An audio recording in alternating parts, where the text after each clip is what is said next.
6:20 in the morning and I am very tired. I'm on my way to get some exercise to start the day. Fitness was one of the biggest reasons why I initially got the Apple Watch back in 2019.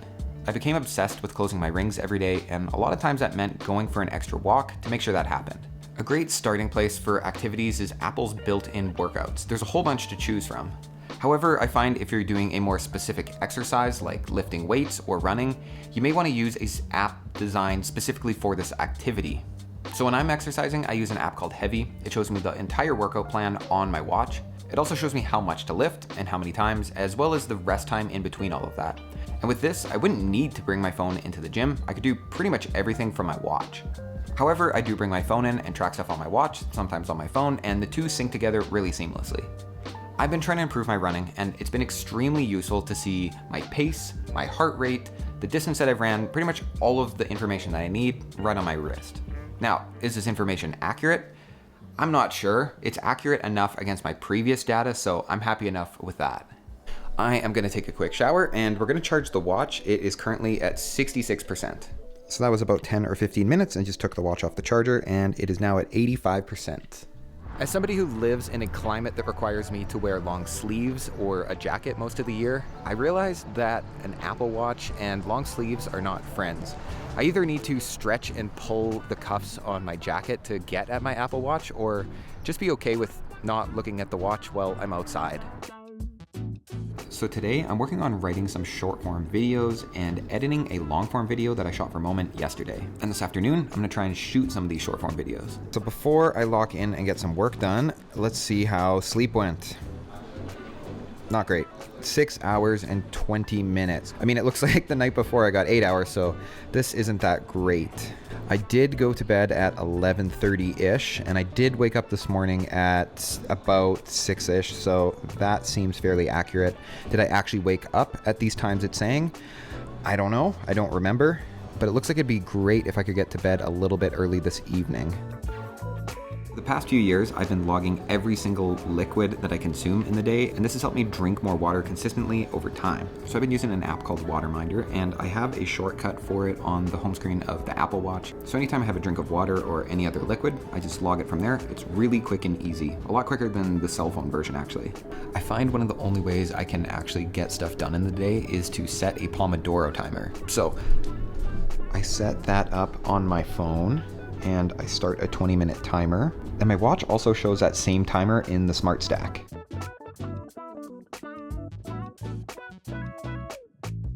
I realized really quickly that you get way too many notifications on your Apple Watch. For my sanity, I've turned off almost all of them, especially Instagram notifications, emails. Really, the only messages I get on my watch are text messages and phone calls. If you don't pick and choose what notifications are showing up on your watch, I could see this being extremely overwhelming, and maybe even make you dislike wearing the watch. I really like the Smart Stack. It shows you relevant information, especially if you have live activities going on. It's kind of like widgets or shortcuts for your watch. Not all of these are relevant all the time, but it's really easy to take a quick glance and get all of this information. Plus, you can cycle through these just by tapping your fingers, which is pretty wild. And that's really one of the only places I've seen that double tapping your fingers actually is useful on the Apple Watch. That was a pretty decent work session. I'm headed home, grabbing a bite to eat before I shoot some more this afternoon. My phone gets so many notifications. This is an issue for another day. But because my watch gets all of the important notifications, like this reminder to take my pills, it's a lot easier to see the things that are actually important. A really cool feature of the Apple Watch is that it lets you authenticate on other Apple devices. Here, let me show you this. So when I go to open my laptop, you can see down here, it says opening with Apple Watch. I get a little buzz on my wrist and my laptop is unlocked. A feature that I could be using more on my watch is Siri. You just press and hold and the little Siri command pops up. However, I'm around my HomePods or my phone pretty often, so it's great if I don't have my phone in the same room as me, but more often than not, my phone is usually within arm's reach.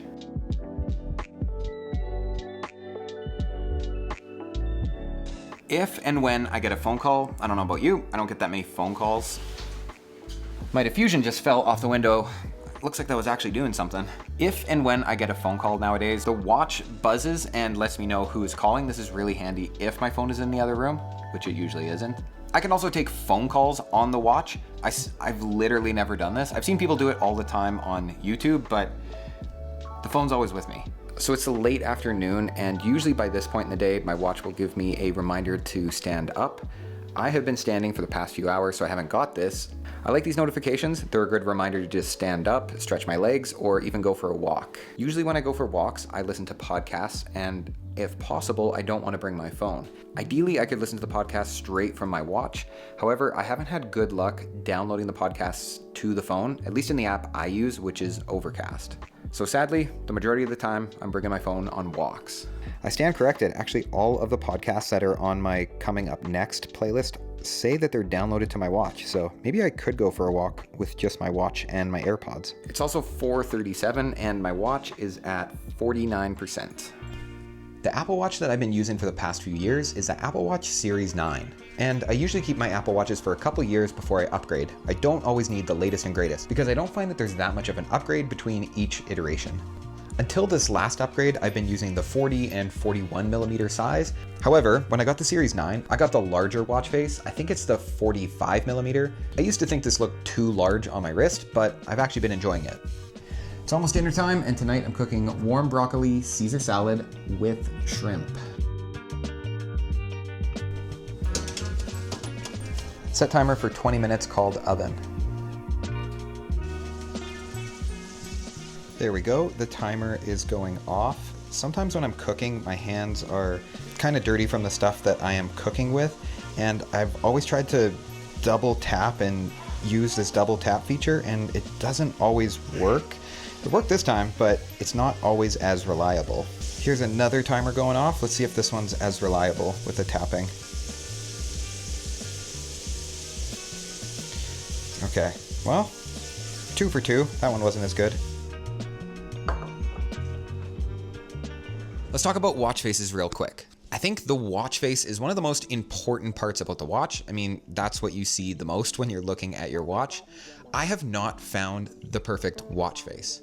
My perfect watch face would feature the time digitally. I'm not a fan of analog. That's why I got a digital watch. It would have the date, activity rings, weather, battery percentage, starting a workout, and being able to log my weather. That's it. That actually sounds like a big ask, but I haven't found a watch face that can do all of these things, at least not well. I've tried almost all of the watch faces. Most of them are useless, but the one that is closest to what I want is the one that everybody uses. It's this one. This section in the middle is kind of a waste of space. I haven't found many widgets that actually work well here. The weather is the closest, but I don't really need to know what the weather is for the next few hours. The Apple Watch Ultra has the best watch face that I've seen. However, it's only available on the Apple Watch Ultra. One of my other favorite features that I find I use on the watch at least once or twice a week is the flashlight. It's really handy. There's sometimes when I'm around the house and I forget my phone somewhere else and I need to go somewhere in the middle of the night, or I'm looking for something in the car. This flashlight has saved my butt. Another underrated thing is the find your phone feature. I don't lose my phone that often, but when I showed this to my mother-in-law and some other friends, this has come in clutch for them. And check this out, I can even use my watch to direct me to where it thinks my phone is. Look at that, bingo. So I spent the majority of this evening hanging out with Ziggy. It's now 9:50 something, and my Apple Watch let me know that I need to charge it before bed. But before I do that, I'm gonna set an alarm for tomorrow morning because I like having an alarm on my watch versus my phone because my phone is gonna wake up my wife, and my watch just vibrates my wrist, so it's not gonna be disturbing anybody. So this is a fast charger, and we are going to plug the watch in and see how long it's going to charge from 19% until full. Okay, time for bed. It's been 45 minutes, and the battery has charged to 95%. Now that I've had the Apple Watch for 2,000 days, what do I think of it? At this point, it's basically become a part of me. It's always just there. I found it's been most useful for motivating me to move and for tracking and displaying those stats while exercising, as well as for tracking my sleep. It kind of feels like a pocket knife. It's got a bunch of cool tools, but you'll probably be okay without it. The watch is basically a smaller phone, and if I had more notifications turned on, my experience would be completely different. It's definitely a luxury to have one, and if I was forced to get rid of an Apple product, this would go before my phone. My name's Davey. Thanks for sticking around. Let me know if you have an Apple Watch and what your experience with it has been like.